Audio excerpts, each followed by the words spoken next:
place them so the heels are caught on a ridge, and they won't slide down. Little sister is already barefoot.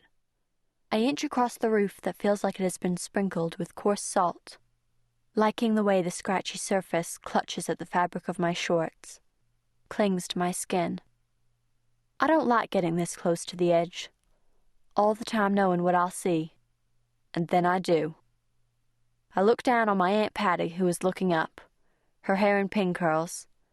She's short and wide and wearing a brown terry bathrobe that is the sorriest thing. From 2.5 stories up, she looks like a face on a stump. At her first glimpse of me, Aunt Patty shifts from annoyance to outright panic. Her arms lift and wave like stubby branches in the wind. "Stop right there!" she screams. I do. I only meant to get where I could see her anyway. I wouldn't have to get this near to the edge, but for the fact that she won't step off the patio in her slippers. She's afraid of getting a slug stuck on her if she steps onto the wet grass. She's right. That probably would happen. There are an awful lot of slugs on Aunt Patty's lawn. But so far as I know, nobody has yet died of getting a slug stuck on them. And then she makes like she's in charge of roof sitting today. "Don't you come any closer. You're likely to fall right off onto the patio and crack your head wide open." Little sister has been inching her way down right alongside me, and then a little bit in front of me, and now she leans forward to get a good view of Aunt Patty screeching up at us. Aunt Patty rewards her with another shrill cry.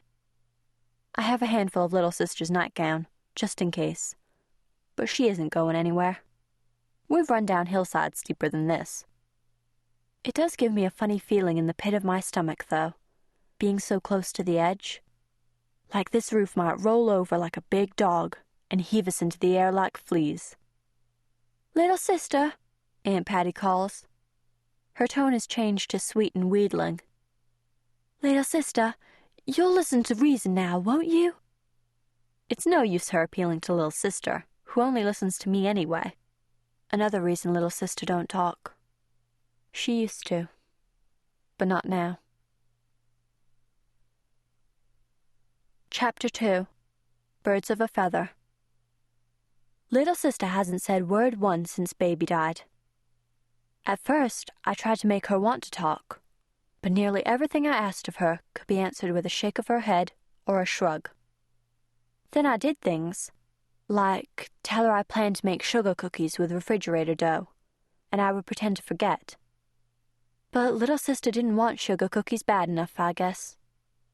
So I said I needed help counting how many zucchini to pick for our dinner, or counting out how many eggs the chickens laid in one day.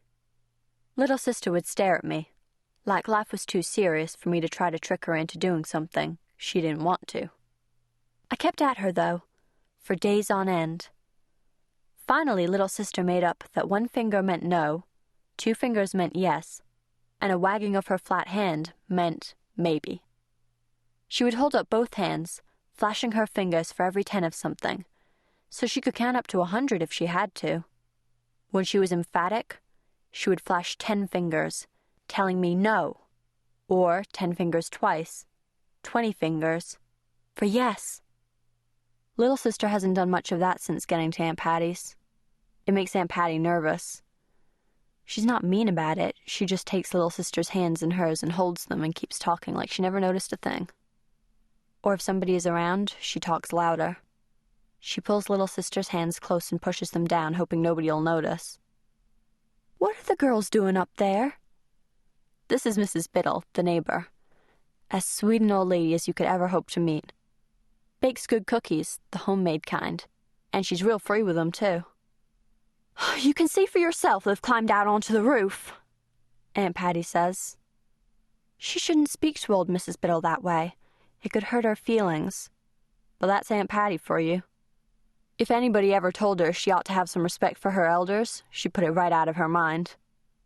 Little sister scoots back far enough that Aunt Patty can't see her anymore. Then she waves to Mrs. Biddle. "She is the sweetest child," Mrs. Biddle sighs. "She's just taken with little sister." "She is the spawn of the devil," Aunt Patty says clearly. And even though only little sister and I were meant to hear, Mrs. Biddle hears her too. Little sister's face is hidden from me by the way the curtain of her hair falls over one shoulder.